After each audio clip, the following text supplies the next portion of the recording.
Welcome to Overtime with Jared P. and Johnny O, episode 33, Final Four edition. We're talking a lot of men's Final Four, but also get into some interesting stats with the Final Four for the ladies, in particular with UConn, our possible Final Four. And so, let's get started. Our title sponsor, Johnny. Title sponsor, Estate Jewelry and Loan. Something old, something new. Estate Jewelry has a great selection of new and estate jewelry. Actually, I stopped in on Brian's place this past week or last week.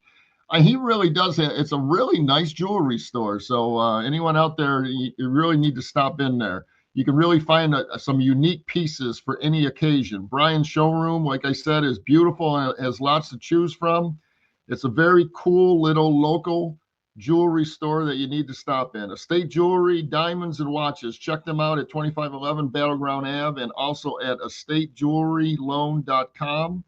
And Salsarita's Fresh Mexican Grill, located in High Point at the Palladium and in Greensboro in the Target Shopping Center on New Garden Road. He's got food truck, catering, daily lunch specials, dinner specials. You can find him at salsaritas.com. Excellent. All right, the Final Four with my bracket. And then we can change what we think. Of course, I have three of the four correct. Three of the four. I have Duke, Houston, Florida, and I think Michigan State, and they did not win. So, but of course, it's all four number one seeds for only the second time in the history of March Madness, since it expanded to 64, I should at least say, in 1979. And the last time was 2008. My Tar Heels were in there with Kansas, and they had that big upset loss to Kansas in the Final Four. But Kansas ended up winning the national championship. But what were your takeaways? What do you think? Well, I thought the Elite Eight, a lot of interesting games for sure. I got 3 out of the 4 left, because I had St. John's winning the whole thing, but that got dumped early in this tournament. But it looks like Florida's taken that spot. And speaking of Florida, they were being outplayed for 35 minutes, I guess I should say. And then they just came back, and it almost it was unbelievable. It was like a switch of just everything just turned around for them. Everything just went perfect for them, and then they ended up winning by 8 or 9 points or whatever it was. It was crazy how good.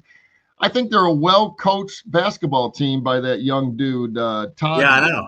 Todd Golden. Yeah. From St. Mary's, he played at St. Mary's, and he would have coached at San Francisco or some smaller school. And then, he's really just changed that program around immediately. They're down 9 with 2:50 to go. It was incredible. Todd Golden actually, as an assistant coach, he coached under Bruce Pearl for I think a year or two before he got a couple of these other jobs. So I thought that was interesting. Oh, wow. It is. My interesting take on the whole Final Four is I'm looking at, just a little different take here. Then you can tell me what your thoughts are. But you got Duke with a young coach, John Shire. I think he's like 37 or 38 years old. I don't mind him. I know we're anti-Duke on this broadcast, but He's a classy guy. He really is. But he's 38, and he's going against Houston, which we will talk about in a minute here. That team can play basketball on both ends of the floor. And it's the key to that is their defense. But we're talking about Shire's age going against Calvin Sampson of Houston, who's 70 years old. So you got the old against the young there. And then the other game, Florida and Auburn, 2 SEC teams. Todd Golden is a young 39. He looks like he's 25 for crying out loud. And he's going against the players. He's going against my man Bruce Pearl in Auburn, and Bruce Pearl's 65 years old. He's been around forever too. So the two matchups are very interesting as far as coaching styles. But you're looking at I agree. you're looking at these four teams.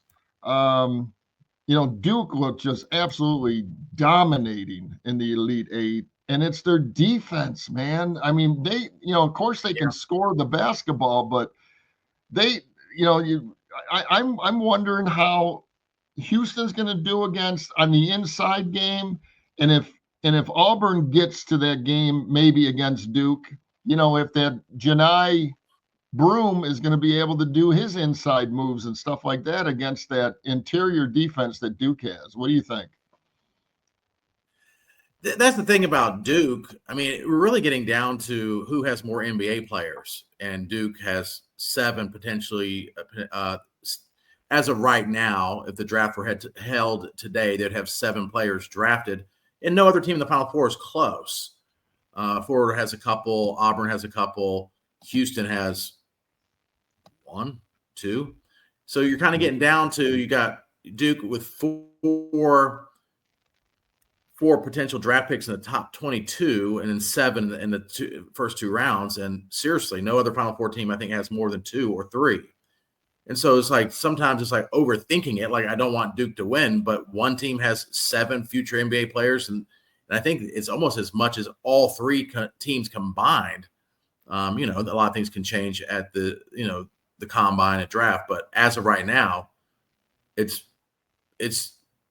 Duke has better players. It's as simple as that. And now, better players don't always win, and sometimes there's teams that are better college teams. Sometimes there's better college players. But yeah, Duke's defense, I think their center, I don't want to say his name, I'm going to mess it up, but he's 7'2", and he causes a lot of problems. And I think that's really making the difference. I mean, their offense, look, against Arizona, in the second half, they cut it down to 6 several times, but nothing was doing in the middle. And so it's that, to me, has been the key. Duke's defense has been more impressive than their offense. And their offense has been impressive, but their defense leads to offense. But yeah, I am interested to see, because Houston they only allow opponents to score 58 points per game. Yeah. Their defensive rating is a 94, which is one of the highest in the country. 8 steals per game, 4.5 blocks per game. But their offense, I seriously don't know if they have one player that is projected to be drafted. And that's what I worry about. If Duke gets up 10 to 15, do they have the firepower to come back? I don't know. I don't think so. But I would not if they get down. If Houston you're right. If Houston gets down, like you're saying, 10 or 15, they're done. 10 will be very difficult, but I don't think that's going to happen. Houston, like you were just saying about their stats and their defensive stats, since Calvin Sampson took over, they've been in.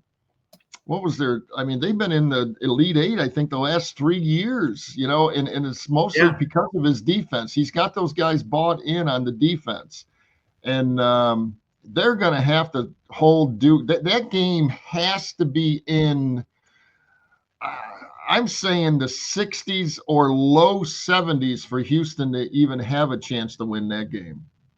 Yeah.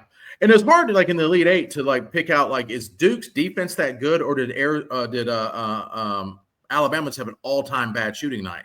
They had Sears on tilt all night, their best player. He was 2 for 12, and he just didn't look like the same player. He was, like, forcing shots. And Alabama, a team that does like to get out and run, but I watched them play several times this year, and one of the top offenses, they were moving the ball. They were doing a lot of hero ball to me.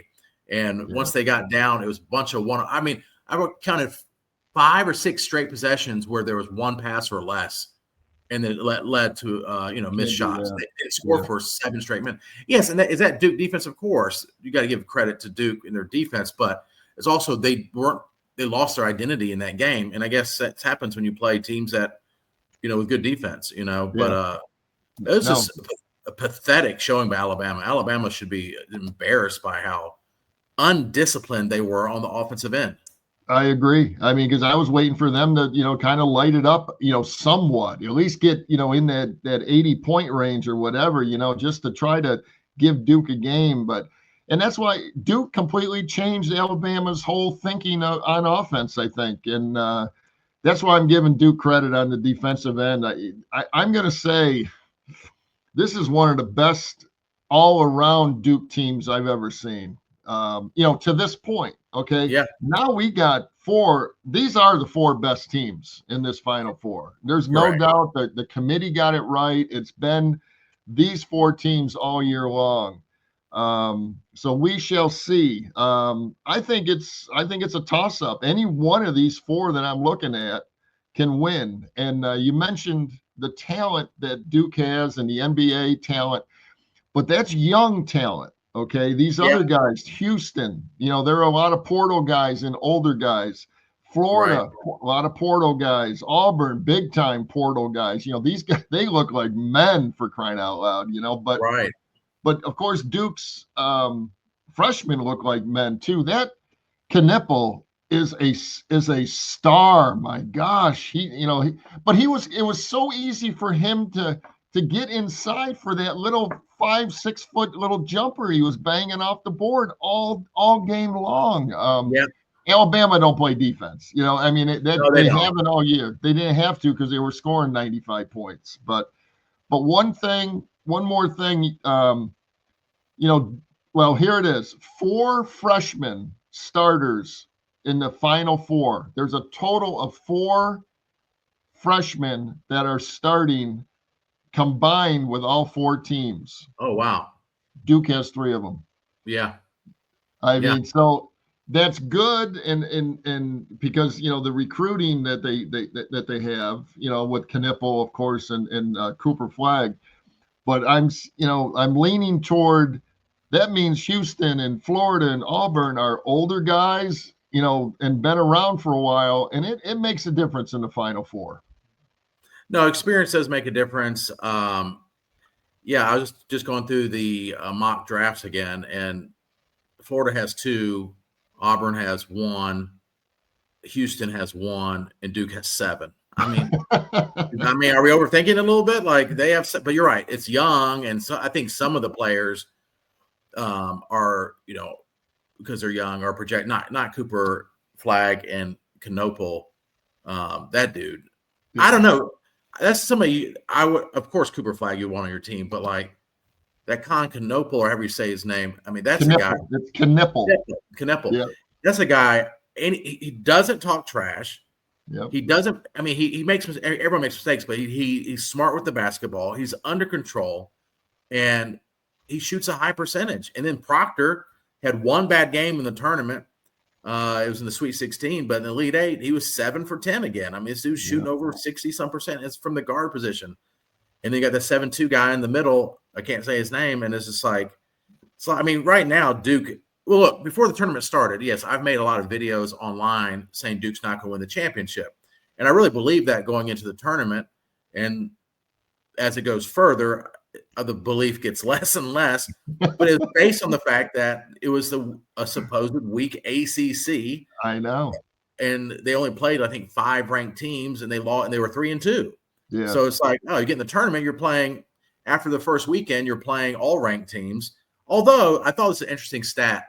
Other than Alabama, who I think finished the season with 9 losses, every team they played in the tournament had double-digit losses, 10 to 15 losses. I mean, of course, a 16 seed, but even Arizona had 13, 14 losses. People are like, oh, they're going to give them, a challenge. They're not playing these like the Final Four. Everyone has 3 or 4 losses, 5 at the most. So I don't know. And Florida scares me. Florida was scaring me. I picked Florida to beat Duke in the championship before it started. That was my bracket, and I still think those two will play. But Florida, after their latest game in the Elite 8, now I have like major doubts because they did not look good. But survive and advance, and each game is so different. Houston barely escaped against Purdue, and then they blew out a very good Tennessee team, a Tennessee team that does score a lot of points. Did you watch that game? Did you watch that game?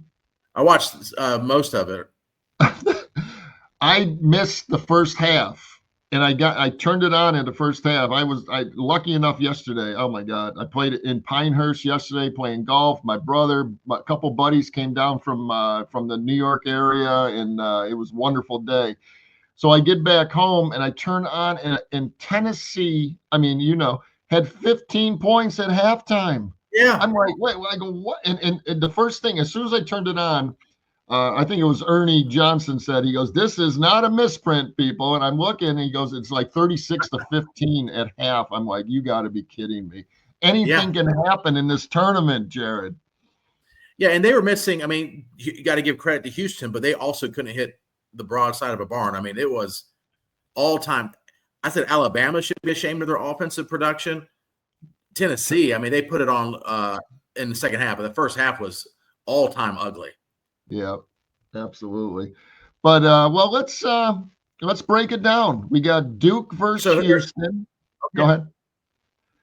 Duke versus Houston. Todd. Florida versus Auburn. All right. I'm picking Auburn to win, and they are going to play. I'm glad I'm not betting money on this, but I really think Houston's going to make it to the championship game. I think Duke gets knocked off for whatever reason. Again, it's the Final Four, and back to what I heard a couple days ago. Once you hit the Final Four, it's Final Four week. You put those 2 weeks behind you. You played a lot of basketball. You got a lot of work to do ahead of you still, in the Final Four. So I think I'm going with Houston. I think they're rough, they're tough, they play. That's real defense, and they're experienced, and they're big and solid and tall and the whole 9 yards. I think they're going to give everything they can to Duke. So I'm picking Houston on that. So I'm picking Auburn versus Houston in the championship game, and then we'll pick the winner after you tell me who you think you're going to make the championship. Yeah, I mean, what I want to happen, I would love to see Houston and Auburn. You see two teams that aren't in the last 40 years. They're not in the championship games. They're not in Final Fours, or even the Final Fours, but they're in Final Fours, but they haven't won championships. I guess Houston, since Clyde Drexler and Hakeem Olajuwon, right? It's 40 years ago. Yeah. And then Auburn, have they ever won a champ? Maybe they have. Maybe I'm forgetting something. I don't know. But obviously with Bruce Pearl, they've been perennial, like Elite Eight, Sweet 16, Final Four type teams. They have fallen short a couple of years with him at the helm, but they did make it to a Final Four with him, I think, in they did 21 or something. Yeah, and then they had an early exit, I think, last year or year before, but as a high seed, 1 seed, I think. But that's what I want to happen. What I think is going to happen, I think Duke's going to beat Houston. I think Duke's going to get up by 10, and Houston's they're not going to have enough. And I don't want that to happen. That's what I think is going to happen. Yep. And then I think Florida beat Auburn at Auburn, and now they're going to be on a neutral court, to go to the championship game. And, Broome, we don't know if his elbow is going to be 100% in 6 days. He's their best player. He is a beast, though. His game is incredible. So I think it's going to be Florida, Duke, and I think that ultimately, although Duke's a better team talent-wise, I think Florida size, length, and I think their ability to share the ball, and they have great guard play. That Walter Clayton, that Walter Clayton is their guard, and I don't know who he reminds me of. He does it all for that team. And he doesn't have to do it all, but when they need him, he always comes through. You got to have that. So I think Florida is going to beat Duke in a close game in the championship game. He reminds me of the Denver Nuggets point guard. Oh, shoot. But, they won a championship. His game, I don't know, reminds me of him. They remind me of each other. Similar. They don't seem fast, but they seem to be able to get to the cup anytime they want. But yeah, that's what I think. I mean, I think it's going to be Duke, Florida, and I'm hoping against hope that it's not Duke. I just thought of somebody that Walter Clayton reminds me of that's in the NBA right now, and it's Brunson that plays for the New York Knicks. The Knicks? Oh, yeah. I can see that. Type, he's got the same type build and the shot and the whole 9 yards. He's like a Jalen Brunson, who went to Villanova, and Right. he's a superstar now for the Knicks. But my Jamal pick. Murray. Jamal Murray. Sorry, Jamal Murray is who I was thinking of with Denver. Oh yeah. Similar. Yeah. Same type player, absolutely. Yeah. So I've got direct opposite to you. I got Auburn. Yeah, I got Auburn playing Houston in the championship game, and oh man, I want Auburn to win. Like you're saying, the hope. I'm going to pick Auburn. I'm going to pick Auburn over Houston in the championship game. So we shall see. We shall see what happens. But Auburn was the best team in college basketball all year until the last 2 weeks of the season. Yeah. But boy, they look good the other day, and the last couple games, I think they're back to where they need to be. And Bruce Pearl's got them, making the phone call to God. You've been checking all that out, what they say. Yeah. That's kind of cool. So it's good stuff. But all right, let's thank some of our sponsors. Let's thank Surf Hippie Fishing, surfhippiefishing.com for all your fishing apparel and needs as far as apparel and gear and tournaments. Also, Elite Performance Chiropractic with former professional football player Jeremy Phillips and former guest on the show. Get you back up and running better than ever with state-of-the-art technology and techniques. Who else we got? We got Schenck and Torrance Insurance located in Greensboro, but they serve the entire Triad and state. Brian Torrance specializes in personal insurance, including auto, homeowners, and life insurance. You can reach him at 336-310-1320. Let him know that Johnny O sent you. And we got Live Hydration Spa. Live Hydration Spa provides premier treatments for their clients to achieve optimal levels of health and wellness. The IV nutrition program has been proven to be one of the most effective ways to improve overall wellness, tailored to boost energy, hydration, improve circulation, decrease inflammation, and improve mental focus. LiveHydrationSpa.com, and that's LiveHydrationSpa.com. And also Pure Energy Fitness. My man Blaze Thompson has spent 25 years helping everyone from beginners to pro athletes build strength, resilience, and lifelong fitness through smart functioning training. At Pure Energy, they prepare you for the seasons of life by igniting your pure energy. One rep at a time from the inside out. Go to pureenergyfitness.com. And he's located in Greensboro, right off of Lawndale Drive. Good man right there. And of course, my man Jimmy Snow, Imperial Marketing Solutions. Snow. Sale of equipment, sales of new reconditioned computer IT hardware, reconditioned equal to brand spanking new. He gives a 3-year warranty, and he does out-of-state drop shipping, payment terms available.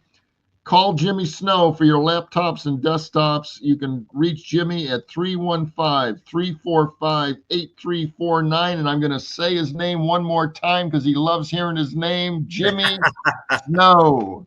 And is he is he a Big East guy?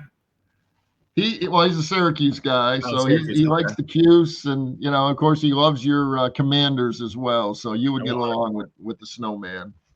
All right, so moving forward, you wanted to touch on something about UConn. Before you do, I think what a difference not having Caitlin Clark in college basketball, women's college basketball makes. Juju, they try to push her. She had just a terrible injury. I feel so bad for her. It's a shame. Right after, do you see after she talked, see her sitting next to Jaden Daniels? Do you see that video? I did not. She was sitting next to Jaden Daniels at I think a professional basketball game. Sorry, of course, basketball. And they showed her, and they cut back, and Jane Daniels' mom when they cut back to her, is sitting in between them. Oh, wow. And they said Jane Daniels' mom has told him, do not get distracted by women. So get your career solid and all that stuff. And the video is hilarious. You got to see it. And then she got hurt like the next week, which is sad. But Juju, Paige Buckner. I mean, there's some players that they're fun to watch. They're just not Caitlin Clark. So the numbers show it. The people are not tuning in like they were with Caitlin Clark. And I think people are like, oh, women's college basketball, as far as the star, it's back or people are into it. No, they're into stars. They're into stars, and there are some stars, but I mean, you had like a Steph Curry type player, and they're gone. I don't blame the women. I think there's definitely some women out there. I mean, they're all super talented. They still have the star power, and so the numbers are going to be down big time. I agree 100%. I mean, I fall into that, what you're talking about. I'm watching a little bit of it, but last year I know we were watching it because of Caitlin Clark. They just the buzz around women's basketball made it really special. And then when and I was anxious to watch Juju during this tournament, and they actually played. USC is playing UConn tonight without Juju Watkins. I mean, that would be if Juju was playing, and they're still going to get a nice, a lot of viewers tonight, because of UConn and all that. But man, that would, UConn and Geno Auriemma against Juju Watkins. This is what women's basketball needed, was a night like a Monday night for that game. So, but it's still going to be a good one. But we shall see what happens. I'm kind of picking UConn on that. But, I want to talk about this Geno Auriemma, man. Does not get enough. He just doesn't get enough credit as a coach of any sport in over the last 100 years, for crying. This guy is special, man. And I love his attitude. I've always been a fan of his. I'm going to throw. What you got to, if you have to, write these numbers down if you got a pen. Okay. He's 71 years old. Okay. He started with UConn in 1985. So this is his 40th year at UConn. His overall record is 1,244 and 165. Oh my God. Yes. His first season at UConn, he was 12 and 15. Okay.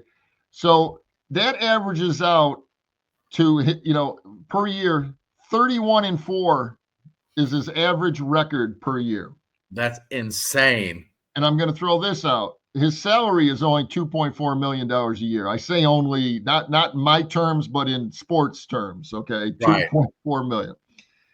6 undefeated seasons all the way through. 6. 3 NCAA records of this will blow your mind.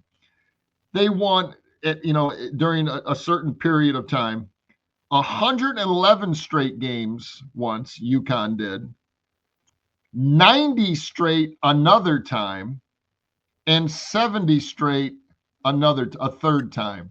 That's crazy. Can you imagine that? I mean, no.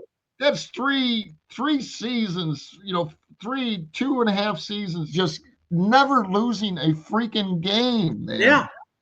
And the UCLA men, held the original record of 88 straight back in the 70s, back when, John Wooden was coaching and all that. But this guy did it, almost, did it twice, and then almost a third time, surpassing that. It is interesting. Go ahead. Sorry. Well, I was going to say, it's interesting that, for years, I mean, he was college basketball, but you're right. Like the last 10 years, and they're in Final Fours every year, and people, it's like they forgot about this guy. Yeah, I think they're just, he's just so good. They just kind of, go with it. 28 seasons. That's 30 plus wins. 11 national championships.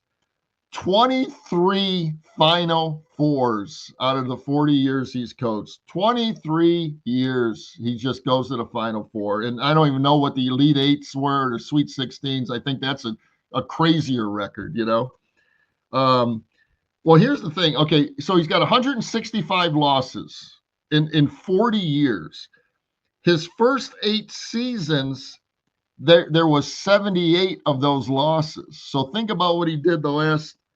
He's only had 87 losses in the past 32 years. I mean, so they don't make sense. A year. They don't make sense, Jared. No. Here's the best one. Okay, what's everybody?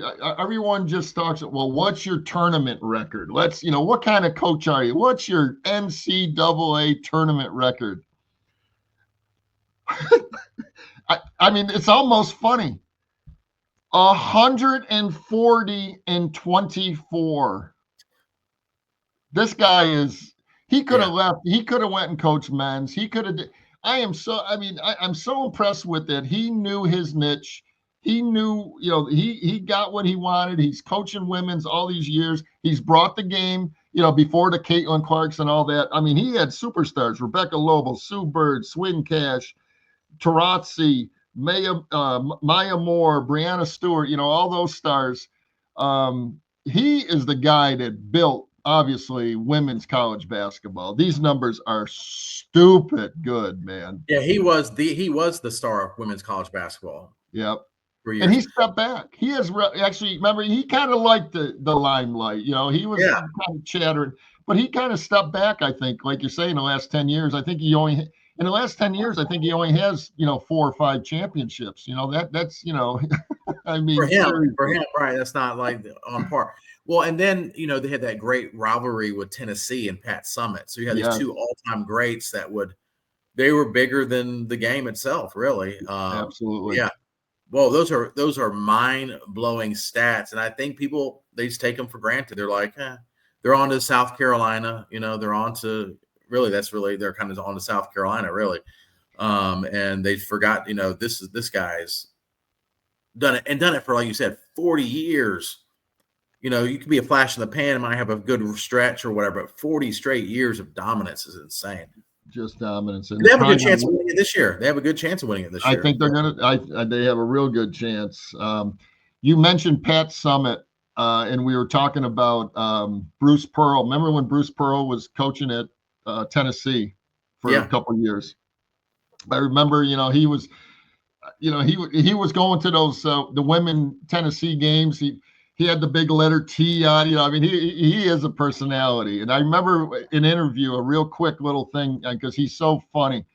He goes, I think he was at Tennessee for about 2 or 3 years at this time when the interview was. And he goes, well, what do you think? What do you think of the job you've done here at Tennessee? He goes, let me just tell you a little secret, just so you people know the real stats here. Pat Summitt and I have a combined 9 national championships. Yeah, basically, that's funny. When UConn wasn't winning it, it was Tennessee. Yep, absolutely. Yeah. But that's good stuff. Good stuff. Love basketball. Yeah, so it's going to be interesting. And then I don't know, we can end it, but the portal is kind of still there. I guess we're in negotiation stages right now because there's no real big news. I guess the top point guard, Elliot Cadeau of Carolina just signed with Michigan. They got He signed with Michigan? Yeah, he signed with Michigan today. And they said the fans, Cadeau hasn't, but his family has been basically like the fans and some of the alumni really kind of pushed him out the door as far as the stuff they were saying. He drove me crazy from time to time, but he's a good true point guard. We've gotten so used to our point guards being great shooters. It'd be nice if he could. I know he works on it, but I think it's going to be a mistake. I think we're going to look next year and be like, oh, we used him improperly. Yeah. I don't know. I think he seemed like a good kid that played hard, and he led the AC. When he left the tournament, it was only 2 games. He was leading the tournament in assists. I think he led the ACC in assists, or he was up there. I don't know. I think he's going to be missed more than people realize. I don't know. I just think he was not used properly, and I hate that he left because some things that alumni were saying, and also, these big time programs, they're brutal. If you're not playing well, they're brutal. I was surprised when I saw him hit the portal, because I thought he was going to be a mainstay with Carolina, to be honest with you. I thought that this was his dream, and I think it was, when he came to Carolina. And I thought he did a hell of a job for you guys for 2 years, to be honest with you. And now, now he's got all this experience, and now he's taking it somewhere else for the next couple years. And he's probably, because he had flashes of a serious point guard, man. He's very good. Yeah. Well, and then I guess some of the drama is Maryland's coach left, I think, for Villanova, and the rumors are he was lying to his players that I'm not going to leave, not going to leave. Yep. And they said Maryland's falling apart. They said they call the not the Fab Five, but the Crab Five, which I think is hilarious. But two of the Crab Five hit the portal today. So there's going to be some great players out there. So like who can, and Carolina hasn't landed anybody, but lots of teams haven't. I forgot the number one guy in the portal did sign with somebody. I can't remember who exactly, but I guess all the negotiations, man, I guess it's like professional sports, but where it's kind of like imagine your NBA team at the end of every season, everyone's a free agent. I know. And that's not what it is. You're right. Yeah. They got to get where people are signing contracts. Like, all right, we're going to pay this money. You're staying for 2 years and you can't leave. Exactly. Because I like that they have power, but that's a discussion for another day. But it's too much power. It's too much. Your whole roster turns out. I mean, literally your whole team could just leave every year. Yep. And these like we mentioned, the 71-year-old or how old was what's his name? What did I have here? Oh, Houston. Well, Kelvin Sampson's 70. He's probably, if he wins the championship, he might say, "I'm done with this." Right. And Bruce Pearl, I don't know. He loves. I know they both love what they do, but these older coaches are just getting sick of what's going on with college sports right now. Well, it basically probably ended Coach K, Roy Williams, Jay Rice, Tony Bennett. These are all Hall of Fame coaches that probably exited prematurely. I mean, I know Coach K was 75, but I think if this wasn't where. I think all this wasn't happening, the portal stuff, I think they'd still. I know Roy Williams would still be coaching. I know Jay Wright would still be coaching, and Tony Bennett 100% would still be coaching, and maybe Boeheim. But but it is the game now, and you have to adjust, or you'll be left behind. And by the way, let's not forget, Duke has the best team money can buy. Duke has the best team money can buy. I think I could be mistaken. They have the most expensive roster in the country. They spent the most on their team than any other team. Look where they are. Money does it. Money talks in the United States for sure. Yeah. So Well, great job as always. We'll see what happens. All right, great show, man.